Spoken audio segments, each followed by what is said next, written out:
ainda quando nós lêssemos em uníssono.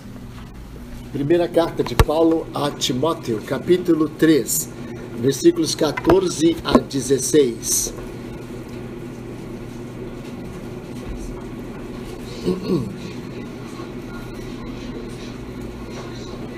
Vamos ler em uníssono esse lindo texto da Escritura, repetindo para os irmãos poderem achar mais fácil. Primeira epístola de Paulo a Timóteo, capítulo 3, 14 a 16. Juntos.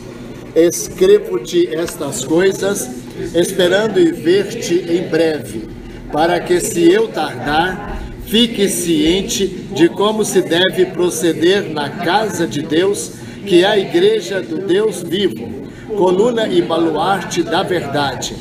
Evidentemente, grande é o mistério da piedade. Aquele que foi manifestado na carne, foi justificado em espírito, contemplado por anjos, pregado entre os gentios, crido no mundo e recebido na glória. O jovem Timóteo, pastor da igreja de Éfeso, cristã lá em Éfeso, era bem jovem. E, naturalmente, Timóteo era um pastor que tinha dificuldades para ser um pastor, considerando que na sua geração, na sua época, as pessoas que eram autoridades eclesiásticas ou religiosas, geralmente eram pessoas com idades de presbíteros. A palavra presbítero é ancião, é velho. E aí Timóteo era jovem para o exercício do pastorado. Por conseguinte, além disso, ele tinha alguns problemas pessoais da sua própria natureza pessoal. Ele era introspectivo, né? Ele era aquele tipo de pessoa, Tiago, que alguém brinca, né? Que faz úlcera em si mesmo. Alguém disse que as pessoas são divididas em dois grupos: aqueles que fazem úlcera nos outros e aqueles que fazem úlcera em si mesmo, né? Então, Timóteo é desse segundo grupo, né? Ele era uma pessoa introspectiva e tinha alguns temores, né? E Paulo então fala muito com ele: olha, seja corajoso, você dignifique a sua profissão, o seu trabalho. E aí Paulo escreve esta carta, a primeira e a segunda carta, e também escreve depois a Tito, né, que é também outro ministro do Evangelho, trabalhando em Creta, lá na Grécia. E aí Timóteo recebe duas cartas do apóstolo Paulo, e nessas cartas Paulo dá a ele algumas coordenadas que são relacionadas, Mateus, a vida da igreja, né? A vivência da igreja, como que a igreja deve ser, o que é a igreja, como ela deve ser, como ela deve ser administrada, como ela deve fazer o culto dela, como o culto deve ser na igreja, né? E quando a gente examina isso, a gente fica pensando: Deus, acabou a igreja neste mundo, né? A gente verifica que o apóstolo Paulo determina algumas coisas bem impressionantes a Timóteo. E então ele está falando aqui, ele vai dizer algumas coisas depois, até o capítulo 6, né? Que são muito importantes. Mas eu creio que aqui nesse texto que li, está sem dúvida a essência do livro, está o resumo do livro, e está a preocupação de Paulo, está a razão por que ele escreve este livro. Ele já começa dizendo: escrevo-te estas coisas. Obviamente, aqui Paulo está dizendo que ele está escrevendo. Ele não diz escrevi-te, aí do capítulo 4 em diante não tem nada a ver, né? Olha, aquilo lá que eu escrevi, que importa para você, né? Mas ele fala: eu estou escrevendo, ou seja, o que eu escrevi até aqui e o que eu vou escrever depois, está tudo na preocupação minha. Então, escrevo-te, continuo te escrevendo estas coisas. Então, o que ele escreveu até agora? É importante que a gente saiba isso, porque isso está relacionado ao que ele está falando com Timóteo.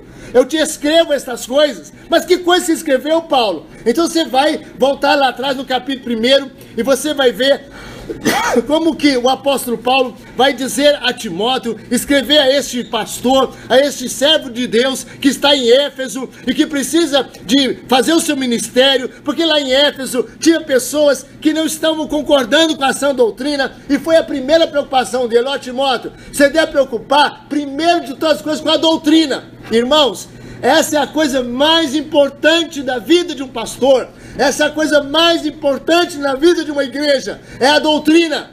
Mas é exatamente o que o diabo hoje fala que não é importante. Se você vem em qualquer igreja, Luciano, doutrina, é possível que os crentes até evangelização da cruz saiam correndo. Porque acha que doutrina é de fato alguma coisa que não tem importância nenhuma. Importante é você ser crente. Importante é você crer em Jesus. Importante é você ser da igreja. Mas não pensam que de fato o que você acredita, o que está na sua cabeça, o que está no seu coração de crença, é aquilo que é o fundamento da igreja. Meus irmãos, a igreja é confessional. Se uma igreja não confessar a Cristo, o Senhor, a Cristo Deus, ela de fato é sinagoga de Satanás. Ela pode ter toda a liturgia bonita, mas se ela não centrar-se na figura de Jesus, como Deus encarnado, como Deus que de fato pelo Espírito Santo esteve aqui neste mundo, então essa igreja é falsa. Não é porque a igreja é grande. Hoje mudou o conceito de igreja. Timóteo vai falar, Paulo vai dizer a Timóteo, meu irmão, preocupa com a doutrina. E foi isso que Jesus fez também. Quando Cristo estava saindo deste mundo, os últimos sermões de nosso Senhor, ele falou, acautelai-vos dos falsos profetas. Jesus falou, João, quanto os falsos profetas, mais do que falou sobre quase todas as outras coisas. Cristo falava frequentemente dos falsos profetas, dos pregadores falsos, mas não tem mais falsos pregadores hoje em dia? Hoje não. Hoje você não encontra mais esse tipo de gente. Todo mundo é de Deus. Todo pregador, toda pregadora, todo pastor, toda pastora, toda bispa, todo bispo é de Deus. E você não pode falar, porque o nosso século é um século desnorteado, é louco no que concerne aquilo que o nosso Deus exige em sua palavra. E meus irmãos, se nós não confessarmos a verdadeira fé, nós não somos a verdadeira igreja. É isso que as escrituras preconizam. Se nós não confessamos a verdadeira fé, nós não somos da verdadeira igreja. Então Paulo falou, ó, Timóteo, eu te falei isso, não foi? Pois bem, depois ele falou, olha, então Timóteo, tem gente que despreza a lei. Eram os anomistas. Desprezam a lei. Hoje as pessoas estão desprezando a lei. E ele fala, olha, então você ensina, Timóteo, que a lei é boa. E se alguém utilizar da lei de modo legítimo, então essa pessoa vai ser abençoada pelo Senhor. Porque embora a lei não possa nos salvar, ela é de fato aquilo que foi feita para conter o pecado e para levar ao arrependimento. De sorte que rebeldes, irreverentes, pecadores, ímpios, profanos, pessoas que matam seu pai, que matam sua mãe, que matam o seu próximo, pessoas impuras, sodomitas, pessoas homossexuais, raptores de homens, mentirosos, perjuros, e tudo que se opõe à sã doutrina. A lei foi feita para de fato julgar essas pessoas, segundo é o evangelho da graça de Deus. E aí ele vai falar agora da sua experiência pastoral. E aí no capítulo 1 ele vai mostrar que fiel é a palavra e digno de toda aceitação, que ele que não merecia nem ser crente, o Senhor chamou ele para ser um ministro do evangelho, e ele então é aquele que é de todos o mais indigno. Versículo 15, né? Todo mundo conhece. Fiel é a palavra de Timóteo, e digo de toda aceitação, que Cristo veio ao mundo para salvar os pecadores, dos quais, diz Paulo, eu sou o principal. Então depois ele fala, do bom combate, olha meu irmão, seja firme. Aí no capítulo 2 você começa agora a mostrar a questão do relacionamento da vida e do trabalho da igreja. Primeira coisa, a igreja deve ser um lugar de oração.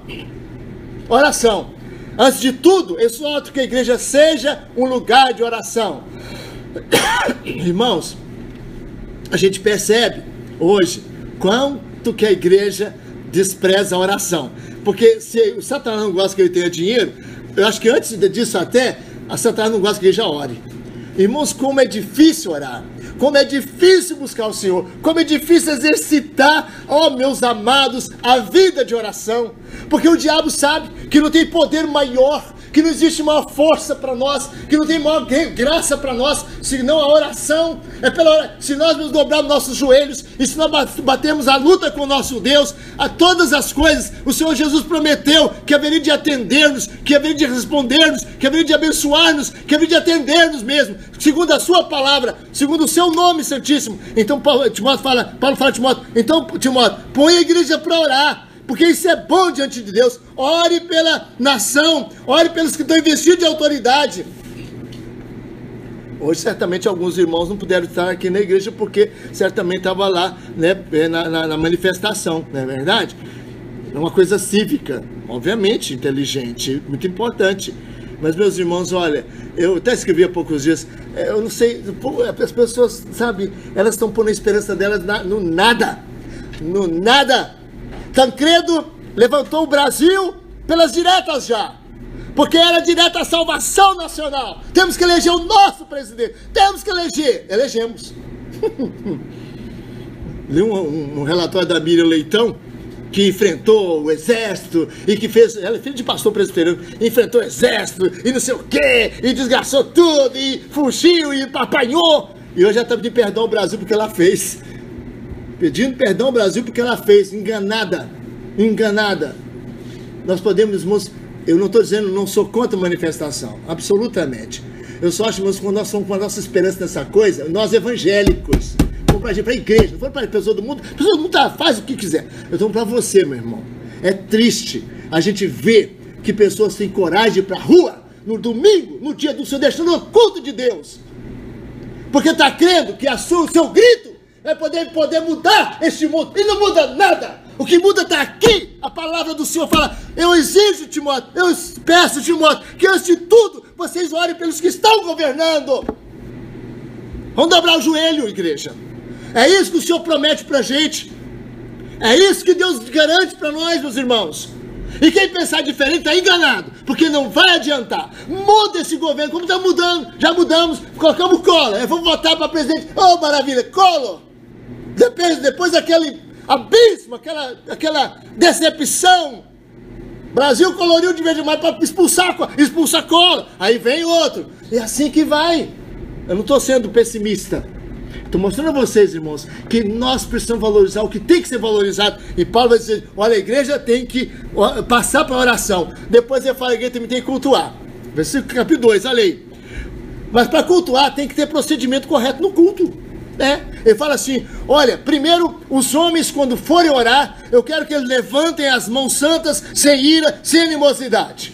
Ou seja, os judeus tinham mania de orar, e quando oravam levantavam os braços. Paulo não está mandando você levantar o braço. Tem gente que fica levantando o braço. Não há pecado nenhum nisso. Se você fizer isso aqui, você fica tranquilo. Nós não temos nenhum preconceito contra esse negócio.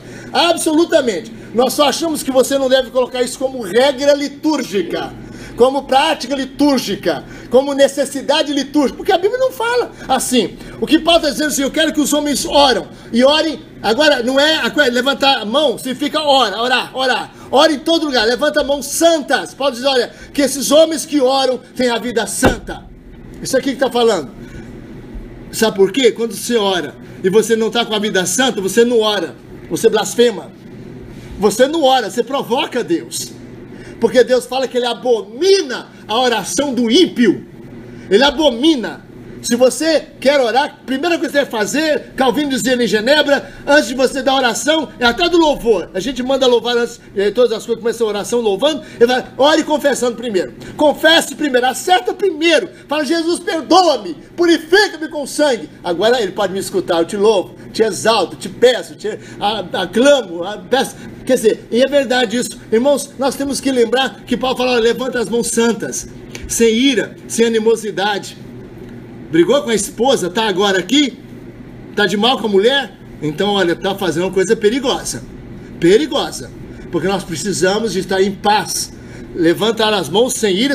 Então ele vai mostrar isso aqui. Depois, então, ele vai mostrar a qualidade dos presbíteros, dos diáconos na igreja, da liderança da igreja. Mas ele fala das mulheres, né? Eu acho que é bom dar uma pincelada aqui, porque às vezes nós somos da igreja, aniversário da igreja. E é bom lembrar as irmãs presbiterianas, metropolitanas, que Paulo fala, então, da mesma sorte. Ou seja, as mulheres levantam as mãos santas sem ira, sem animosidade. Mas a mesma forma, mas as mulheres exigem um pouco mais, que elas façam isso em contraste decente.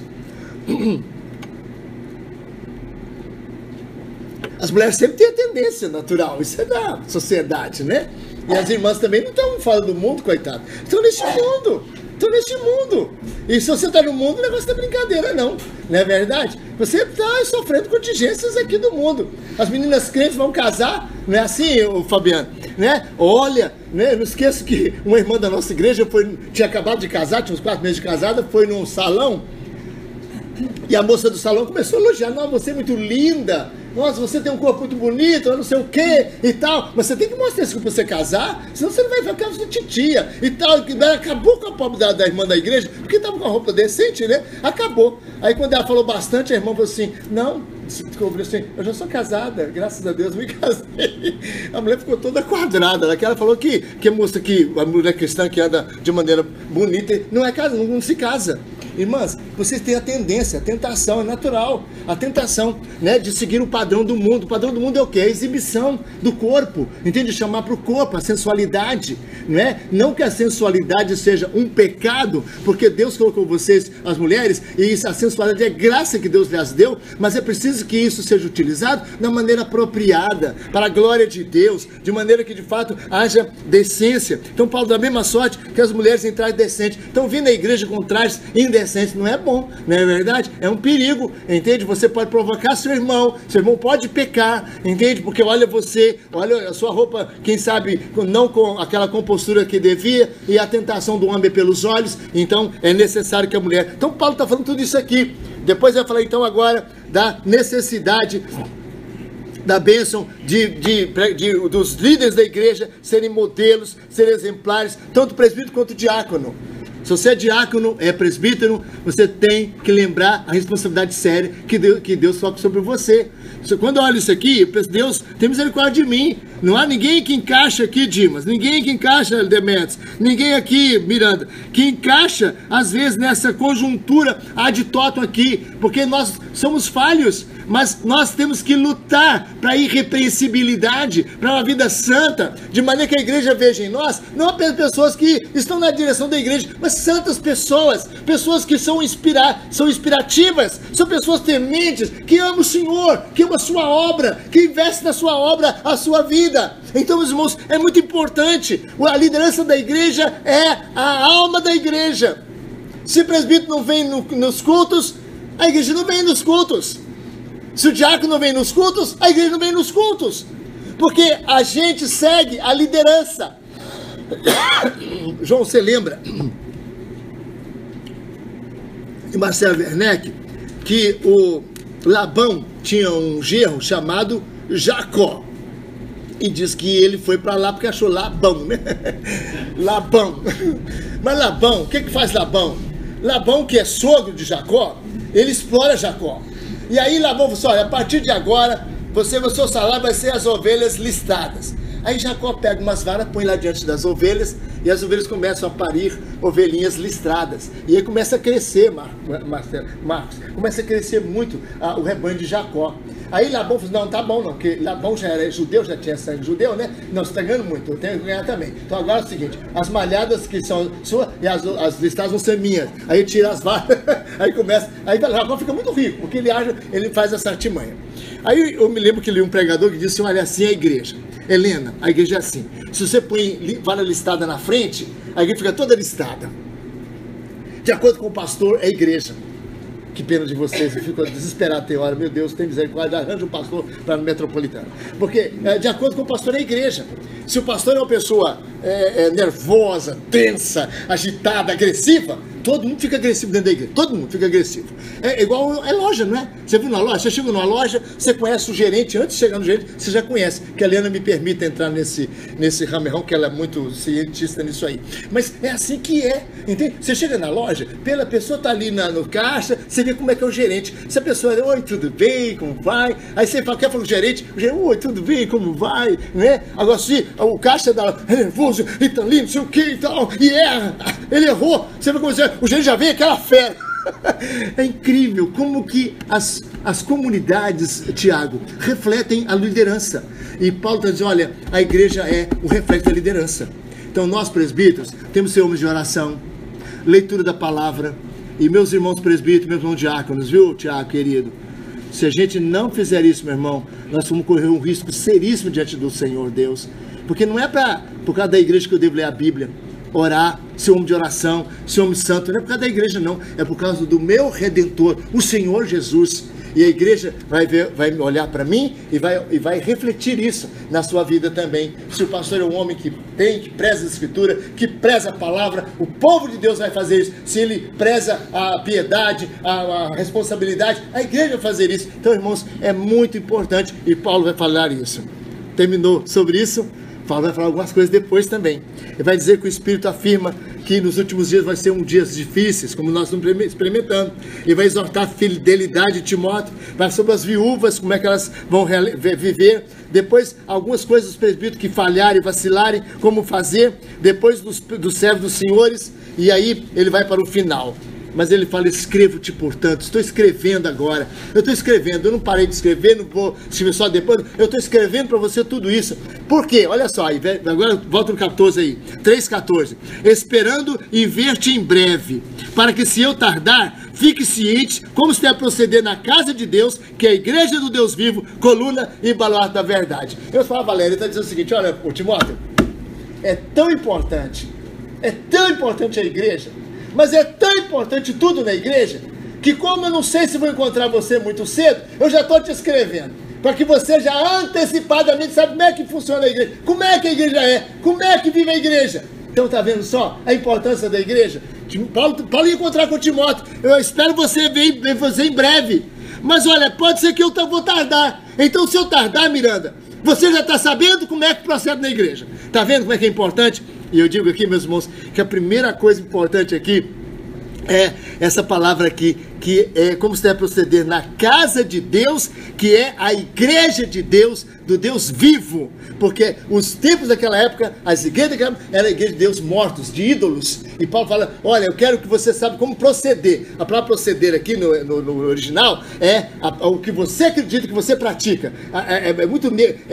Grego tem esses detalhes, né? A palavra grega aqui, ela assume as duas coisas, é o que você crê e o que você pratica. Então Paulo fala, é o procedimento na igreja. Então eu quero na igreja, na casa de Deus, que é a eclésia, o grupo chamado, o povo que foi escolhido, o povo que Jesus disse, venha, eu vou mudar a sua vida. Então, Marcos, quando você é chamado por Deus para ser da igreja, você não é apenas uma pessoa que vem aqui na igreja, que assiste, né? Como você vai assistir um futebol. O pastor aqui é o goleiro, o pastor aqui é o técnico, né? O pastor aqui. Então você pode vir aqui na igreja, sabe? E assistir. Mas a igreja não é isso. Igreja não é lugar de você assistir. Igreja não é lugar de show, que você tem que ver uma porção de coisas, se emocionar. Igreja é a família, é a casa de Deus, é onde Deus está presente, é de fato onde você está em plena comunhão, clamando a Ele, falando com Ele, louvando o seu nome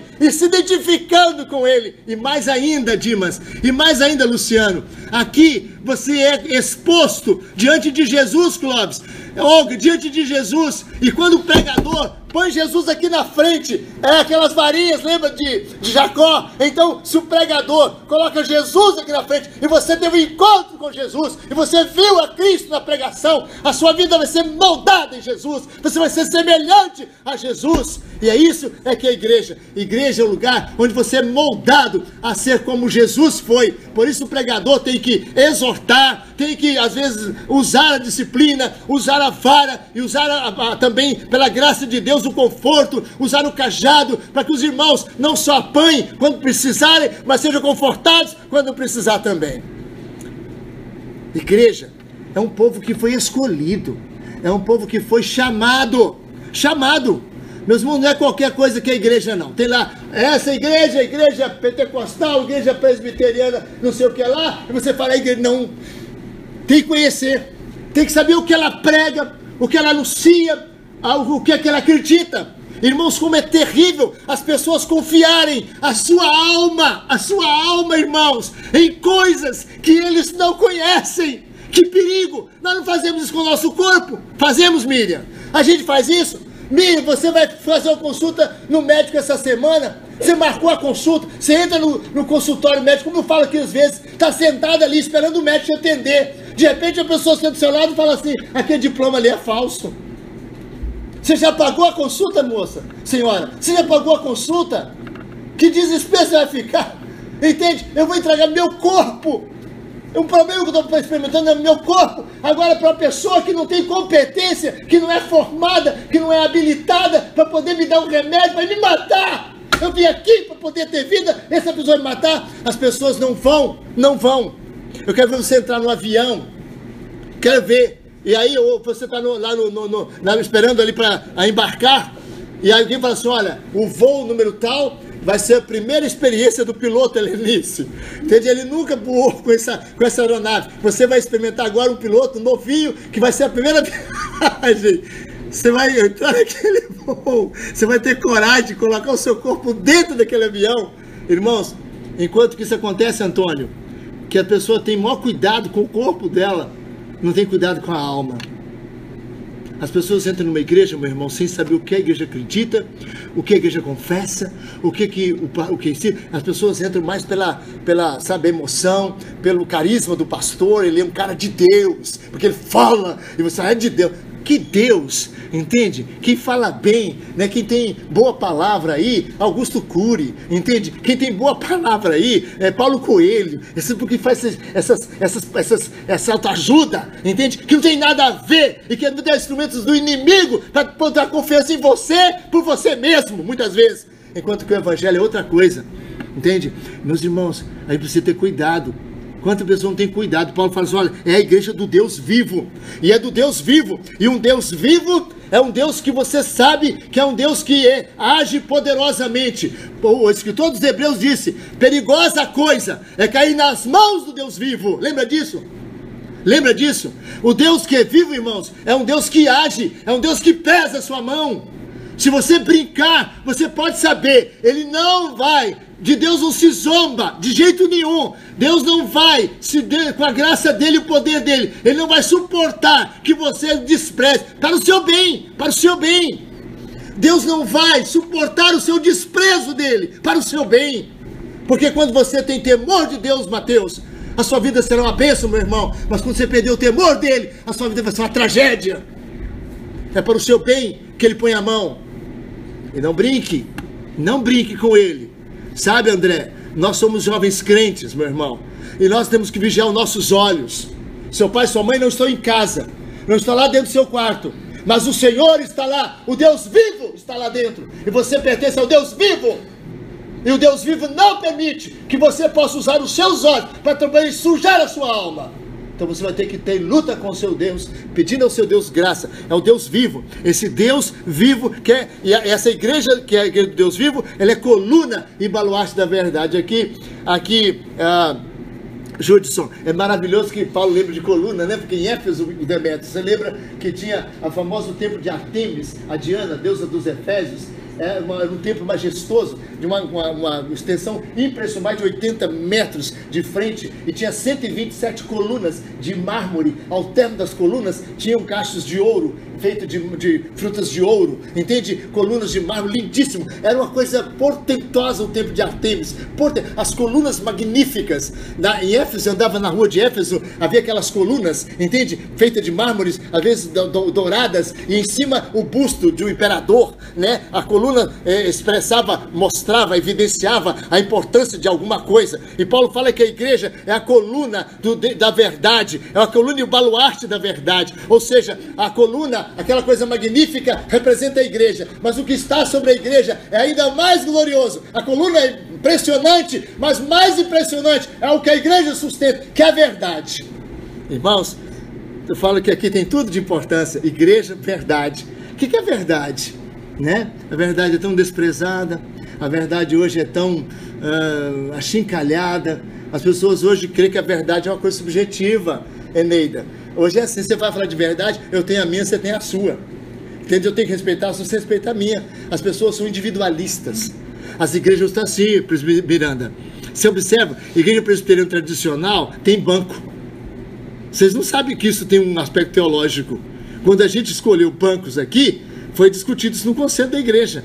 Você sabia que as igrejas que seguem as escrituras, elas se preocupam em colocar banco e não cadeira individual?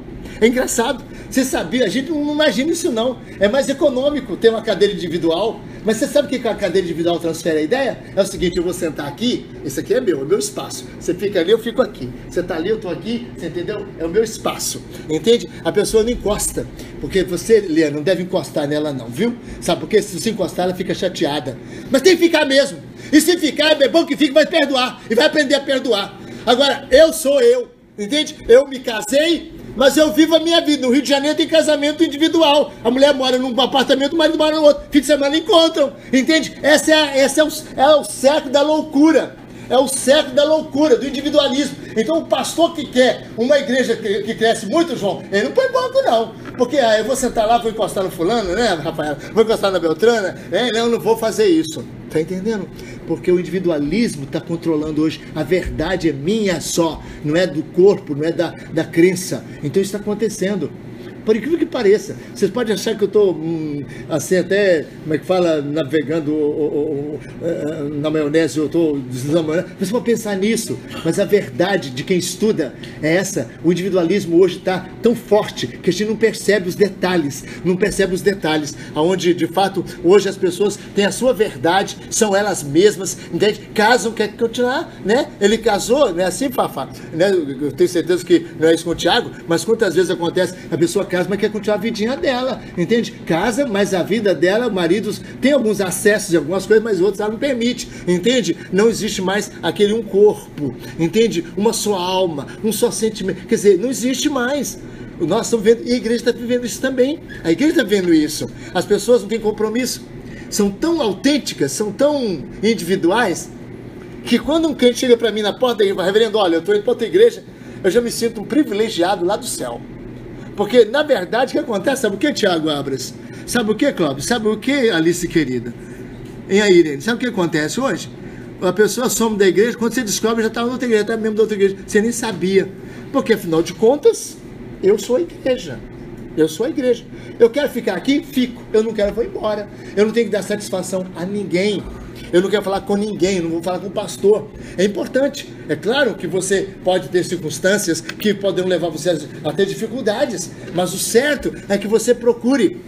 Lembro que o Elkner, me permita aqui, o Elkner, humildemente, espero que isso não te encha de maneira nenhuma, para que você seja humilde sempre, pela graça de Deus, mas eu gostei muito que o Elkner, mas a Thalita vieram aqui, começaram, gostaram, falaram assim, reverendo, nós amamos essa igreja, queremos que ele membro aqui, vamos conversar com o pastor lá, e conversar com ele, até aquela forma meio pentecostal, só pedir a bênção dele, já sou abençoado por Jesus, não tem problema nenhum, é só mesmo falar, mas pedir a bênção, quer dizer, mas é bom isso, irmãos, você não é de você, eu fico na igreja até o dia que eu quiser, da manhã em diante não sou da igreja, Luciano, da manhã em diante eu não sou da igreja.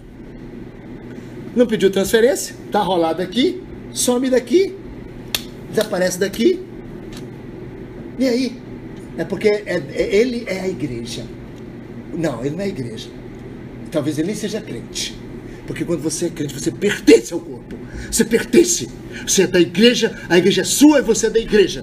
É a família de Deus, irmãos. É a família de Deus. E é a melhor família. Olha, sua filha vai te desprezar. Você vai ficar lá, muitas vezes, num lugar lá, abandonado, no asilo. Entendeu? Quem vai te cercar será a sua família verdadeira. Seus irmãos em Cristo.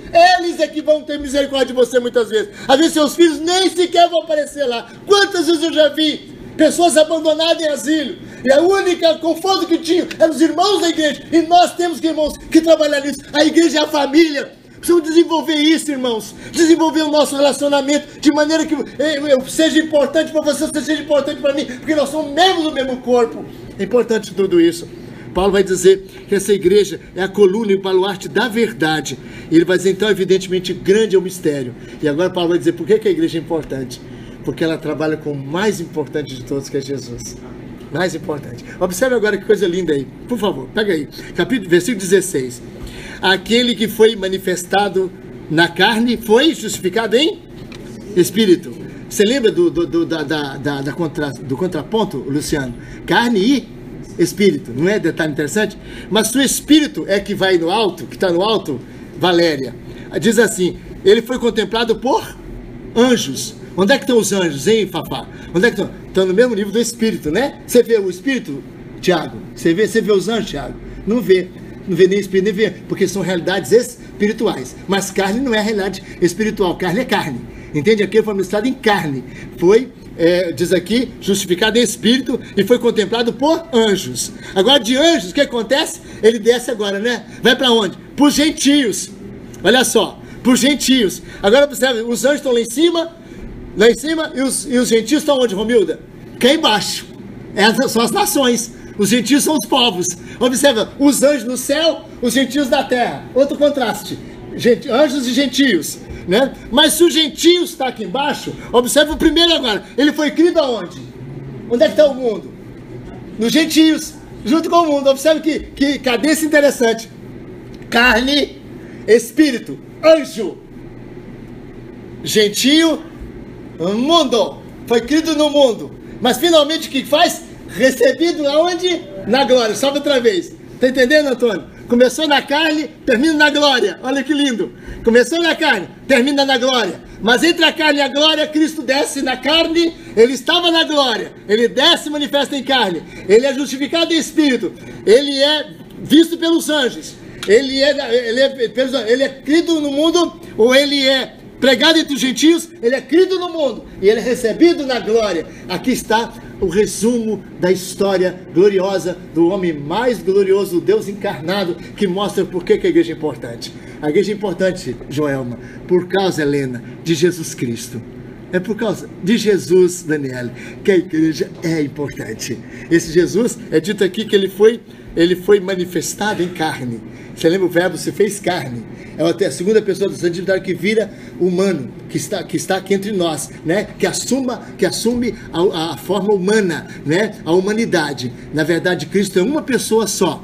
Ele não é Jesus Cristo, não é duas pessoas, o homem e o Deus, né? Não, ele é uma pessoa só. Ele é só uma pessoa, mas ele tem duas naturezas. Isso é um mistério maravilhoso. Mas então aquele que foi manifestado na carne, no texto Receptus, porque essa nossa tradução, ela segue a Septuaginta. A Septuaginta foi uma tradução do Velho Testamento, que na verdade a gente observa, ele é traduzido do hebraico para o grego, e a Septuaginta depois assume os livros neotestamentários, e aliás, posteriormente há uma edição em que Jesus usa os apóstolos, chamado também escrito agora, e antes, e o texto Receptus fala aqui, Deus manifestado em carne.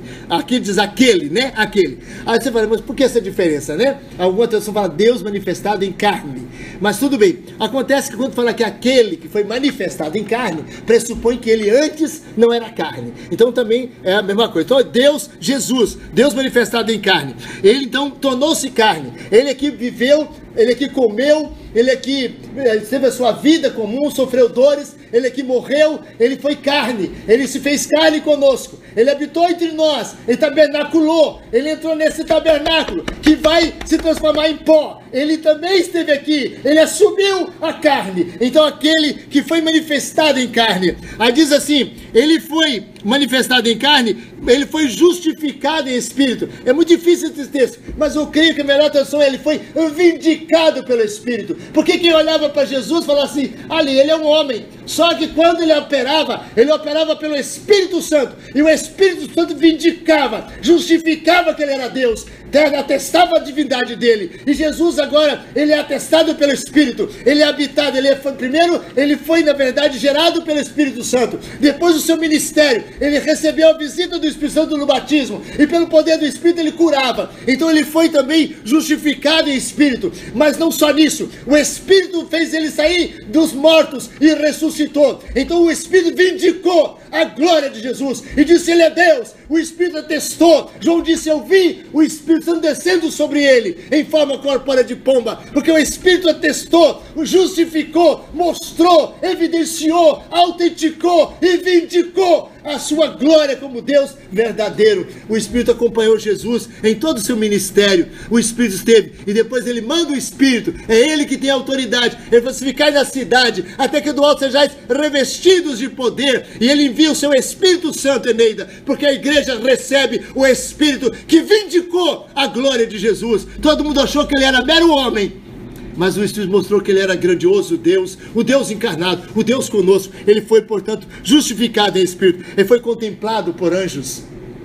visto por anjos, contemplado. A ideia aqui é que os anjos tiveram pleno ministério envolvido com o de Jesus. A gente sabe que quando Jesus nasceu, os anjos apareceram cantando, como diz Lucas, um grande exército celestial, cantando glória a Deus nas alturas, e os pastores viram os anjos cantando. Os anjos estiveram lá na Palestina e ali visitaram Jesus. Os anjos estiveram acompanhando Jesus em todo o trajeto. Os anjos estiveram com Jesus vigiando o Filho de Deus. Os anjos estiveram com Jesus lá no deserto, quando foi tentado pelo diabo. Os anjos serviam a Jesus. Os anjos adoravam Jesus. Hebreus fala, os anjos o adorem. Os anjos adoravam Jesus. Os anjos tiveram um ministério glorioso. No dia da recepção, no dia que Jesus ressuscitou, 2 anjos ficaram ali no túmulo. As mulheres vieram, não foi assim, Rafaela? As mulheres vieram. E os anjos disseram, por que vocês procuram entre os mortos aquele que está vivo? E os anjos deram essa mensagem às mulheres. Em seguida, a Bíblia diz que os anjos também tiveram naquela grande manifestação em que Jesus é assunto ao céu. Quando ele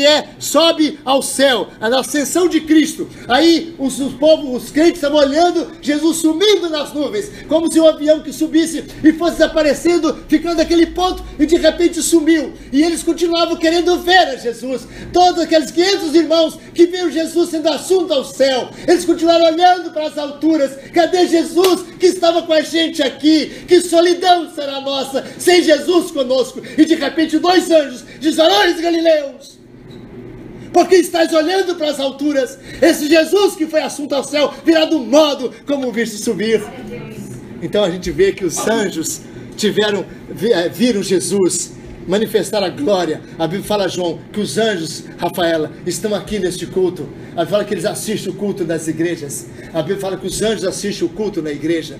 A gente não está vendo os anjos, mas é possível que os anjos estejam aqui, entende? Nós não vamos falar nada com eles, porque a Bíblia proíbe. Nós não vamos dirigir a eles de maneira nenhuma, né? Mas a Bíblia fala, Liana, que os anjos estão conosco. Eles têm um ministério com os crentes. Os anjos também, porque Jesus determina que os anjos vigiem os crentes.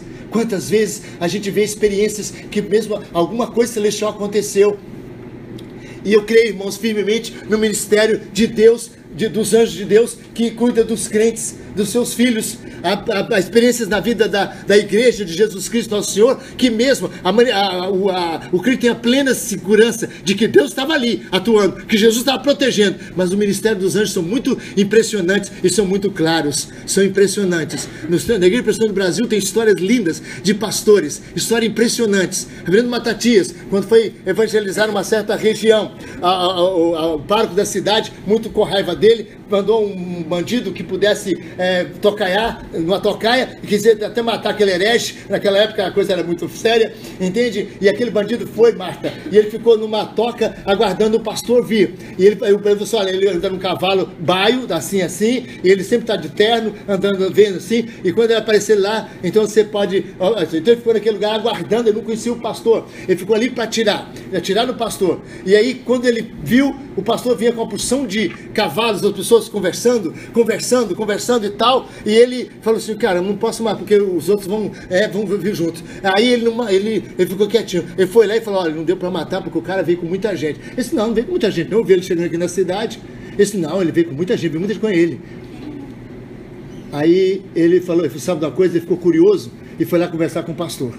Bateu lá, tocou a campanha e disse, eu vim aqui para perguntar ao senhor, porque eu estava em tal lugar, eu vi o senhor atravessando lá, não falou o que vai fazer, mas eu queria saber, os seus companheiros que estavam com o senhor, quem eram aquelas pessoas que estavam com o senhor? O pastor disse, não tinha ninguém comigo, não tinha ninguém comigo. Deus fez uma coisa portentosa. Deus fez uma coisa portentosa. A história dos anais da Igreja Presbiteriana do Brasil tem histórias em que Deus operou poderosamente na vida do seu povo, mostrando os ministérios. Os anjos de Deus cuidam da igreja do Senhor. Graças a Deus, meus irmãos, graças a Deus. Você pode confiar não nos anjos, não confia neles, nem fale com eles, nem confia só no Senhor Jesus. Quem te guarda é o anjo do Senhor, que é o próprio Senhor. O anjo do Senhor acampa ao redor daqueles que o temem e os livra. Mas a Bíblia fala que os anjos de Deus têm um ministério na sua igreja. Jesus foi contemplado pelos anjos, ele foi pregado entre os gentios, ou seja, a pregação do evangelho, ide por todo mundo. Jesus estendeu o seu reino. O nome de Jesus é o nome maior que existe. Se você colocar no Google Jesus, você você não vai conseguir nunca, jamais, conseguir ir a cada uma das indicações. São bilhões de citações, são bilhões de sites, são bilhões de informações sobre Jesus. É o nome que tem maior informação do mundo. Todos os livros escritos, todos os documentos escritos. Toda a certidão de nascimento, Arthur. Você pode ter um coleguinha lá que fala, eu não creio em Deus. Você fala, que pena, o seu nome está guardado por Deus lá. Seu nome está justificado por Jesus. Diz lá, você nasceu, você tem 11 anos. Então você nasceu, né, em 2000 e pouco agora. Mas você nasceu no ano de nosso Senhor Jesus Cristo. Está lá na certidão. No ano de nosso Senhor Jesus Cristo nasceu o Arthur. Então você nasceu no ano que pertence a Jesus. O nome de Jesus tomou o mundo inteiro. O mundo inteiro pertence a Cristo. Não há 1 centímetro, como diz o pregador pela manhã. Não há 1 centímetro em que Jesus não diga, é meu, eu mando. Não há 1 centímetro. Cristo manda aqui, Cristo manda no inferno, Cristo manda no céu, Cristo manda no Japão, Cristo manda no Brasil. O Senhor é o Senhor dos senhores, Ele é o Rei dos reis. Ele foi pregado entre os gentios. Ele foi pregado entre os gentios. O nome de Jesus expandiu por todo mundo. Vai expandir, né, Luciano? O nome do Senhor vai ainda, porque a Bíblia fala, a palavra fala que a terra se encherá do conhecimento do Senhor, como as águas cobrem o mar. É o nome do Senhor. Nós temos essa tarefa maravilhosa. Não tem tarefa melhor do que essa. Esse menino que está aqui, o Judson, ele escolheu a mais... Escolheu não, né, Judson? Vamos colocar os pingos nos is, né, Judson? Você foi escolhido, Judson. Jesus chamou você, meu irmão, para a tarefa também preciosa. Mas não é só ele, não. Você, Valéria, lá no banco onde Deus colocou você, está lá no banco, foi colocado ali para ganhar o seu dinheiro, em parte, mas primeiramente para ser uma testemunha do Senhor Jesus, sem falar nada, mas que eles vão olhar para você e falar, essa menina é diferente, essa menina tem alegria que não é dessa terra, essa pessoa é, Valéria, uma pessoa que é do céu e não é daqui, o jeito dela tratar, a maneira, é a vida nossa, é a vida que manifesta que Jesus é pregado entre os gentios, ele é crido no mundo, o mundo inteiro creu. O mundo inteiro crê. Hoje nós temos brasileiros, japoneses, nós temos americanos, nós temos o mundo inteiro que creu na mensagem do Evangelho. Jesus é crido no mundo. E aí diz que é recebido na glória. E é muito lindo isso aqui, Romilda, porque começou lá na carne, onde você se acha, onde eu me acho, e termina na glória.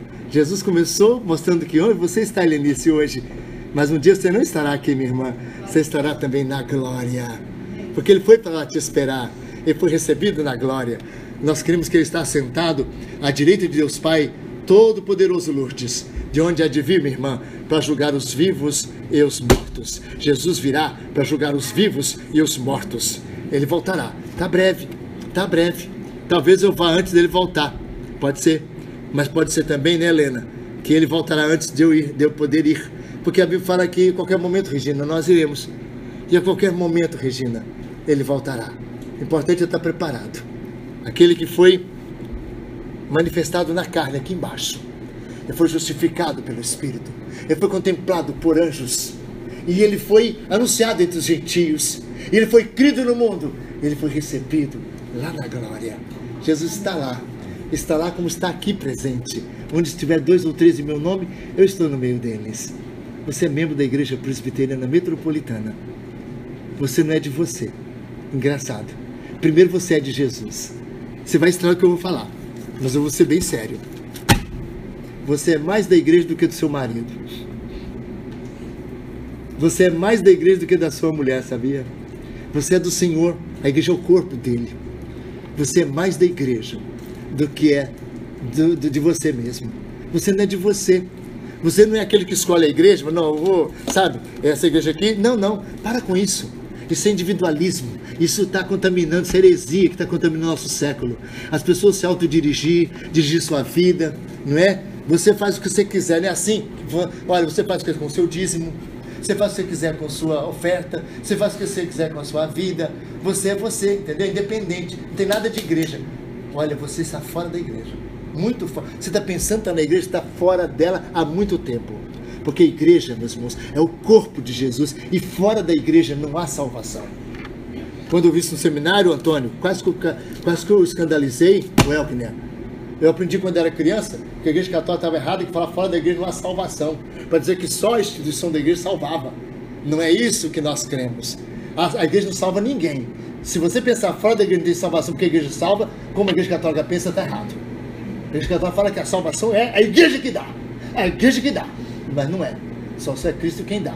Só tem uma coisa. Fora da igreja não há salvação mesmo, não. Não pode desprezar uma coisa pela outra. Não. Fora da igreja não há salvação, Eneida.